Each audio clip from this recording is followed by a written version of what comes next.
Well, the big news today was the fact that Shedeur Sanders suffered an oblique injury in early drills. He was shut down for the rest of practice. Drove the mind, proved to me that you can do it. But he proved in one game that he could do it, so much so that they now have to give him the chance. Because what Kevin Stefanski did is actually par for the course. I know a lot of fans don't want to hear it. I know a lot of fans don't know about it. But I'm going to take y'all inside this locker room. So, breaking news out of Cleveland. And it's the kind that sends ripples through an already tense quarterback battle. The Browns have announced that rookie sensation Shedeur Sanders is dealing with an oblique injury, casting doubt on his availability for Saturday's preseason clash. On paper, it's a setback. In reality, it might be something else entirely. Sources close to Sanders insist the truth paints a different picture. This isn't some season-altering injury. It's soreness, the kind of routine wear and tear he's battled before, the kind of discomfort he shrugged off just last week while delivering a flawless performance under the lights. So why now? Why the sudden public concern? Around the league, whispers are growing louder. This isn't about health, it's about control. There's a growing belief that head coach Kevin Stefanski may be making a calculated move, keeping Sanders on the sidelines, away from live reps, and out of striking distance in the quarterback competition. And here's the kicker. If that's the plan, it's not just a coaching decision.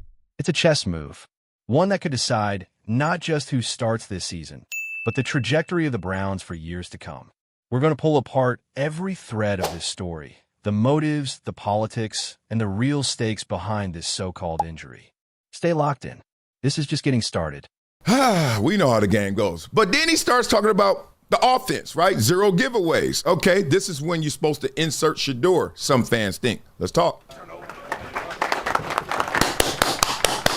Okay, special teams, Buki, takeaway. Just days ago, after a preseason performance that had fans buzzing and analysts reevaluating their projections, Kevin Stefanski stepped to the podium. His words were measured, his tone steady. He insisted he wasn't simply evaluating Shedeur Sanders as a potential starter. No, this was about developing everyone in the quarterback room. On the surface, it sounded like standard coach speak. Fair, professional, controlled. But then the depth chart dropped, and suddenly, the narrative took a sharp turn. Despite Sanders delivering what was, by any objective measure, the most impressive quarterback performance of the Browns preseason, he was listed fourth. Fourth, behind players who hadn't even stepped onto the field recently. Both Dillon Gabriel and Kenny Pickett were nursing injuries. Neither had proven more in August than Sanders. Yet somehow both sat above him. That's not just puzzling, it's telling. And the intrigue didn't stop there. Reports began to trickle in that Stefanski wasn't counting on Sanders for the second preseason game at all. For a rookie who had just energized the fan base and silenced his doubters, the message was jarring. You're not part of the plan. At least, not the plan many expected. So the question becomes, why? Is this strategy? A coach playing the long game, holding back his young quarterback to protect him from the grind of an NFL season? Or is this politics? A move to suppress a rising star before his momentum becomes unstoppable? Then came the injury. Just as public pressure mounted from fans, from local media, from a growing chorus of former players, the Browns suddenly announced that Sanders was dealing with arm soreness, the kind that they claimed would be gone by tomorrow. Convenient. Too convenient. Especially for a player who had shown no signs of limitation just days earlier. When all else failed, was this the only card left to play? Label it as an injury. Control the narrative. Keep him off the field without having to justify it in football terms. Something doesn't add up in Cleveland. The timing, the decisions, the contradictions, they all point to a bigger story. One that's not about soreness or depth charts or even preseason reps. This is about control. About who gets to decide when and if Shedeur Sanders truly steps into the spotlight. And right now, it feels like the Browns are doing everything they can to make sure that moment doesn't come too soon. Because all I know is that what I keep hearing is what you're telling me what he can't do. Like my coach just said in college, but hey, find something that he can do. See, you keep telling me what Shedeur can't do. Well, your job as a coach is to put players in position and find something that they can do. When even the most respected voices in the NFL media start raising eyebrows, you know something isn't right. Dan Orlovsky, a former quarterback, now one of the league's most outspoken analysts, joined the growing chorus, calling for Kevin Stefanski to give Shedeur Sanders first-team reps. This wasn't a casual suggestion. It was a direct challenge. Orlovsky had seen what we all saw, Sanders stepping into a preseason spotlight and delivering under pressure. Precision, composure, decision-making beyond his years. By any reasonable standard, he'd earned a closer look, a real opportunity to prove himself against the best. And yet, Stefanski didn't flinch. Not after that performance. Not after the media push. Not even with public sentiment swinging hard in Sanders' favor. Then, almost overnight, the conversation shifted. Suddenly, the story wasn't about quarterback reps or depth charts or momentum. It was about an injury. An injury that just happened to surface when the pressure to play Sanders was at its peak. Convenient? Absolutely. Believable? That depends on who you ask. Orlovsky wasn't buying it. He called Stefanski out publicly, demanding an explanation. If the head coach truly believed Sanders didn't deserve those reps, he argued, then show the evidence. Show the flaws. Show the moments that prove the rookie isn't ready. But that's the problem. The tape tells a different story. The film from Sanders' preseason snaps doesn't show a quarterback struggling to keep up. It shows one commanding the huddle, processing defenses, and making throws that most veterans miss. It shows a player who's not just surviving the NFL stage, he's owning it. And that's why Orlovsky's words cut deep. Because the question isn't whether Shedeur Sanders can handle the responsibility. The question is, why won't the Browns let him? And the opponent for me, Stephen A., doesn't matter, Shefty. It's what does it look like? And he looked like a guy that should be getting opportunity to say, nope, you're actually not good enough. If I were the Browns, he would be getting reps with the starters this week. I felt like going into the game, if he played a certain way, that would be the case. He should getting reps with the starters this week. And he should, I always say it this way, prove to me you can't do it. Prove to me you can't do it. And so far, he has not done that. When a moment came to respond to Dan Orlovsky's pointed criticism, Kevin Stefanski didn't address the substance of the argument.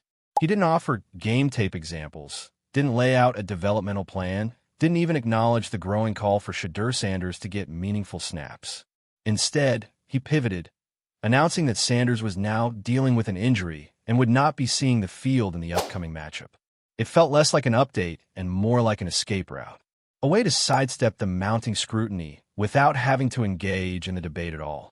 And for many, that was the tipping point. The timing was just too perfect or too suspicious.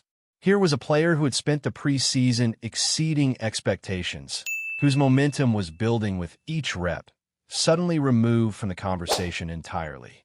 No competition, no chance, just sidelined. The fan base, already restless, began to boil over.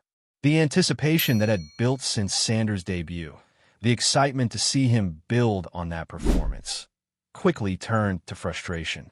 Social media timelines filled with calls for the Browns to make a move. If they weren't going to give Sanders a shot in Cleveland, then send him somewhere that would. And then came the most explosive report yet. According to insider Mick Wright, Sanders himself had begun to question his future in the organization. The rookie, who had shown nothing but professionalism, was now reportedly willing to ask for a transfer if this treatment continued. The message was clear. If Cleveland wasn't going to let him compete, he'd find a place that would. Wright went a step further, suggesting that a move to the Los Angeles Rams could be the perfect solution. There, Sanders could develop in a system that thrives on young quarterback talent, all while avoiding the relentless pressure cooker of Cleveland's media environment. But beneath the trade talk and the speculation, one reality was undeniable. The situation had turned tense. The Browns' handling of Sanders was no longer just a roster decision. It was becoming a flashpoint, a fracture between a young quarterback ready to prove himself and a coaching staff seemingly determined to hold him back. And as the pressure mounts, both sides are running out of time to find common ground. In Cleveland, the question is no longer just, will Shedeur Sanders start? It's becoming, will he even stay? If I'm Shedeur, No, there will be no media attention like, should he be the starter? Stafford's there. And for the Rams, it gives you a chance to maybe have a answer at quarterback, even if it's a quarterback after this year, if this does end up being Stafford's last. And if you're the Browns, if you spent a fifth on Shedeur and just trade him for a fourth, you won. Whether a trade will materialize or not is still a question without a clear answer. But what's becoming harder to ignore are the patterns, the decisions from Kevin Stefanski that appear, intentionally or not, to be stunting Shedeur Sanders' development. Inside league circles, the whispers are growing louder. More and more, the belief is taking hold. Sanders could be on his way out of Cleveland. Yet, there's a twist to this unfolding drama. Because while the head coach seems reluctant to hand Sanders the reins, the man at the very top of the organization has made his stance unmistakably clear. Jimmy Haslam, the Browns owner, isn't ready to part ways with his young quarterback. Not now. Not when the city has rallied behind him. Not when every highlight clip, every post-game reaction has only deepened the connection between Sanders and the Cleveland faithful. Haslam has seen it. The jerseys flying off shelves, the standing ovations, the sheer energy shift whenever Sanders takes the field. And in an NFL driven not only by wins and losses, but by fan engagement and marketability, that kind of groundswell matters a lot. This alignment between owner and fan base puts Stefanski in an unenviable position. He's no longer making quarterback decisions in a vacuum. Every move, every comment, every depth chart shuffle is being dissected, not just by analysts and reporters, but by the man who signs his paychecks. The result? A head coach now squarely in the hot seat. A quarterback situation that's become a franchise-wide flashpoint. And a growing sense that something has to give, because in Cleveland, the tension isn't just on the field anymore. It's in the front office, in the locker room, and in the stands. And if this standoff continues, it may not be Sanders who ends up leaving first. What did Kevin Stefanski do or not do that got everybody mad and hot 100? Let's talk. All right, fellas, hey, that concludes that block versus Carolina. That compete block, that's it. And guess what? That block that we just got completed with that practice versus them with this game tonight, this football team got better. This football team got better this entire week by stacking these days, by competing versus them out there on the practice field. The saga of Shedeur Sanders and the Cleveland Browns has become one of the most puzzling storylines of this preseason, a riddle with more questions than answers. Here's a rookie quarterback who stepped onto the field and delivered one of the most polished, poised, and efficient performances of any signal caller in August, and yet he finds himself on the sideline, not by choice, but by circumstance. Or so we're told. Kevin Stefanski's refusal to grant Sanders first-team reps, even after he proved himself against live NFL competition, has only deepened the mystery.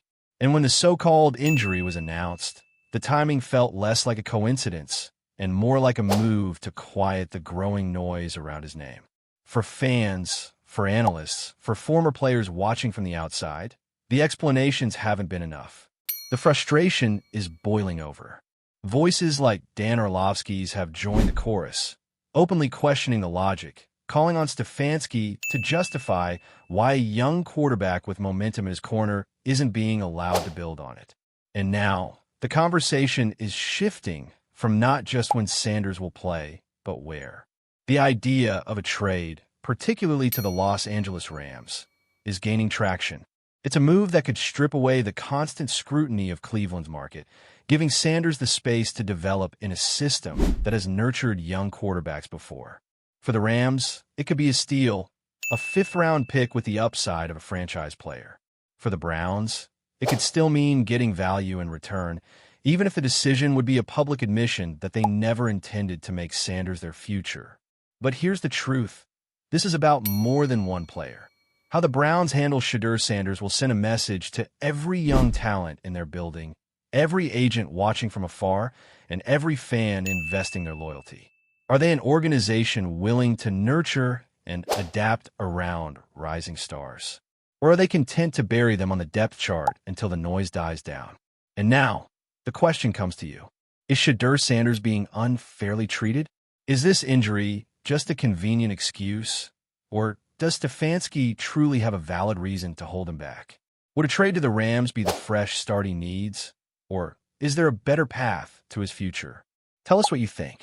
Drop your thoughts in the comments, because this story isn't over, and the next chapter might just be the most explosive one yet.